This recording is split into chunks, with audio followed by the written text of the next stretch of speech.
Hello students, today we are going to start the new chapter, chapter number 10, tenses. Tenses of a verb indicate the different times when an action takes place. Tenses का मतलब क्या होता है? Tenses का मतलब होता है काल. किसी भी क्रिया को किस समय किया जा रहा है उसको हम tenses के द्वारा बताते हैं. कब कोई किस वक्त कौन सी क्रिया की जा रही है उसको हम tenses के द्वारा बताते हैं. There are main three tenses, तीन तरीके के काल होते हैं. प्रेजेंट टेंस मतलब वर्तमान काल, पास्ट टेंस मतलब भूतकाल एंड फ्यूचर टेंस मतलब भविष्य काल. When a verb denotes an action is being done in the present time, it is known as present tense. जब कोई भी क्रिया शब्द ऐसा कार्य, कोई भी क्रिया शब्द कार्य, वह कार्य बताता है जो कि अभी वर्तमान में किया जा रहा है, उसे हम प्रेजेंट टेंस कहते हैं. For example, Rani eats an apple. Rani सेब खा रही है. रानी सेब खाती है. When a verb denotes an action that was done in the past time, it is known as past tense. जब कोई भी क्रिया शब्द उस कार्य के बारे में बताता है जो कि पहले हो चुका है, उसको हम कहते हैं पास्ट टेंस, उसको हम कहते हैं भूतकाल. रानी एट एन एप्पल. रानी ने एप्पल खाया. When a verb denotes an action to be done in the future time, it is known as future tense. और जब कोई भी क्रिया शब्द उस कार्य के बारे में बताती है जो कि फ्यूचर में, जो कि भविष्य में किया जाएगा, उसको हम कहते हैं future tense. For example, Rani will eat an apple. Rani सेब खाएगी. The tenses are divided into three groups as shown as in the table. Tenses तीन ग्रुप में डिवाइड होते हैं, जैसे प्रेजेंट, पास्ट एंड फ्यूचर. ये हमें पता है कि तीन तरीके के काल होते हैं. इनके ग्रुप्स कौन कौन से हैं? Simple, continuous and perfect. Simple present tense की जब हम बात करेंगे तो Rahul buy a pen. Rahul ने पेन खरीदा. प्रेजेंट टेंस में ही जब हम कंटिन्यूअस फॉर्म में बात करेंगे, Rahul is buying a pen. Rahul pen खरीद रहा है. Then perfect, Rahul has bought a pen. Rahul ने पेन खरीदा. ये प्रेजेंट वर्तमान काल है जिसकी तीन तरीके से हम जिसे प्रयोग करते हैं. Then past tense, Rahul bought a pen. Simple past tense में हम बात करेंगे तो राहुल ने पेन खरीदा था. Rahul was buying a pen. Rahul pen खरीद रहा था. And Rahul had bought a pen. Rahul ने पेन खरीदा. राहुल ने पेन खरीदा था. This is past tense. Rahul will buy a pen. Future tense में जब हम सिंपल टेंस में बात करेंगे, राहुल पेन खरीदेगा. Rahul shall be buying a pen. Continuous tense में इसकी फॉर्म होगी, राहुल शायद पेन खरीद रहा होगा. And perfect, Rahul will have bought a pen. Rahul ने पेन खरीदा होगा. दीज आर फ्यूचर टेंस और सिंपल, कंटिन्यूअस, परफेक्ट इसकी फॉर्म है. When we have learned about simple and continuous forms of tenses in the previous class, let us learn about perfect tense. अब हम perfect tense के बारे में पढ़ेंगे. I have eaten my breakfast. मैंने अपना ब्रेकफास्ट कर लिया. I had eaten my breakfast before he came. मैंने अपना ब्रेकफास्ट कर लिया था जब वो आया. I shall have eaten my breakfast before 8 a.m. मैं अपना ब्रेकफास्ट कर लूंगा 8 बजे से पहले. The verb have eaten shows that action has been completed at the present moment. It is called a present perfect tense. Present perfect tense हमें क्या बताता है कि वर्तमान में ये एक्शन कंप्लीट हो चुका है. The verb had eaten shows the action had been finished before another action in the past. Had eaten बताता है कि जो हम कार्य कर रहे हैं वो खत्म हो चुका है दूसरे कार्य को शुरू करने से पहले. उसको हम कहते हैं past perfect tense. The verb shall have been, shall have eaten shows that the action will be finished before another action in the future. जो वर्ब shall have eaten हमने यूज किया है वह बताता है कि जो भी हम भविष्य में कार्य करेंगे वह दूसरा कार्य शुरू करने से पहले खत्म हो जाएगा. This is future perfect tense. Change the verbs of each of the following sentences to shows the action in present continuous tense. अब यहाँ पर आपको प्रेजेंट कंटिन्यूअस टेंस में इन सेंटेंसेस को, इन वाक्यों को चेंज करना है। जैसे first one is Rohit sings a song. यहाँ पे आएगा, क्योंकि कंटिन्यूअस टेंस है मतलब कार्य अभी भी चल रहा है, काम अभी भी चल रहा है, तो Rohit is singing a song. Continuous tense में हम आईएनजी का प्रयोग करते हैं। The boys play cricket. The boys are playing cricket. Then third is the girls eat ice cream. The girls are eating ice cream.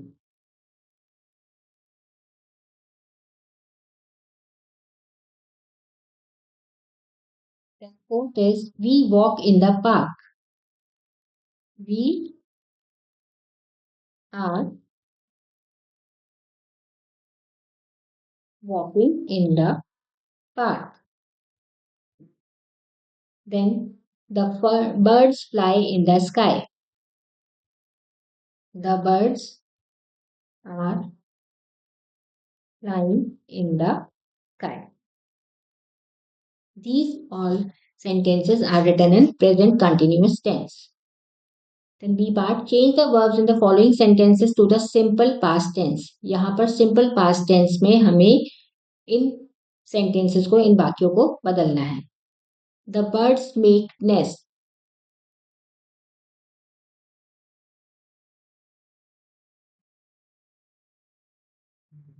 ये सभी सेंटेंसेस हमें किस में दे रखे हैं? प्रेजेंट टेंस में दे रखे हैं, वर्तमान काल में दे रखे हैं, इन्हें हमें भूतकाल में बदलकर लिखना है। द बर्ड मेक नेस्ट, तो यहाँ पर हम लिखेंगे the bird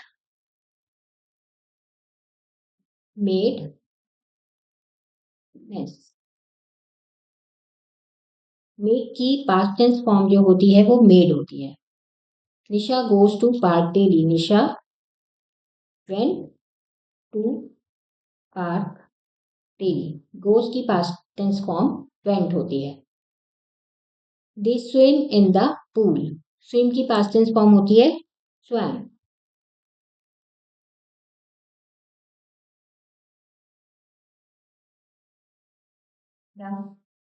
soldiers fight and win. Fight की पास्ट टेंस फॉर्म होती है फॉट एंड विन की होती है won. Soldiers fought and won. She rings the bell, तो रिंग की पास्ट टेंस फॉर्म हो जाएगी wrong.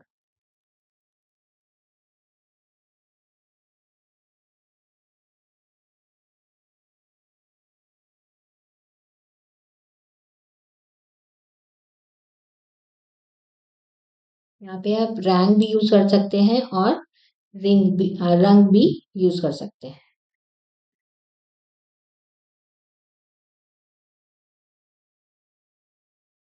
Now let's move to question number C. Filling the blanks with the future tense of the verbs given in practice. Given in brackets. My uncle, यहाँ पर future tense में लिखना है, तो यहाँ पर हम लिखेंगे my uncle will buy a car. हम विल ऐड कर देंगे। Mother dash temple. Mother will go to temple. He dashed French. He will study French. We will eat our breakfast. Then it will rain soon.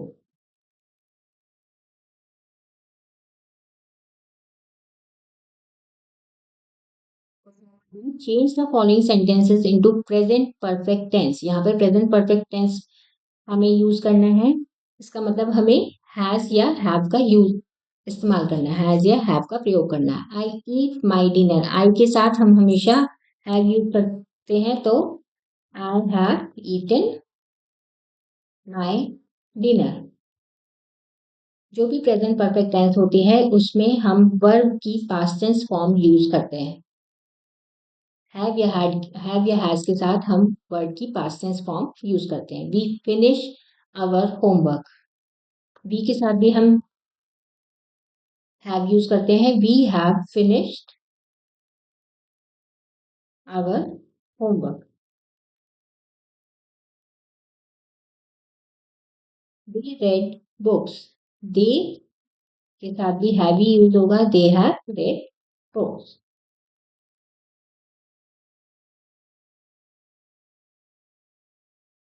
Fourth is we win the match. We have won the match.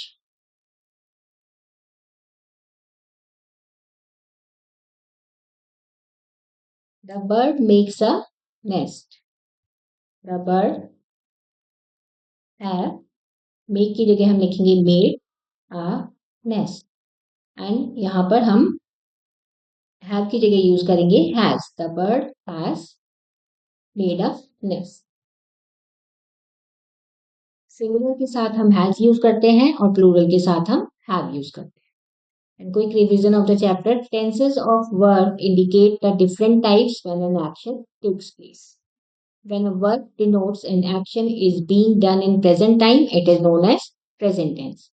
When a verb denotes an action that was done in the past time, it is known as past tense. When a verb denotes an action to be done in the future time, it is known as future tense. Activity corner. Tick the correct option to make sentences in the future continuous tense. इसमें future continuous tense में हमें टिक करना है जो भी हमारे पास option दे रखे हैं.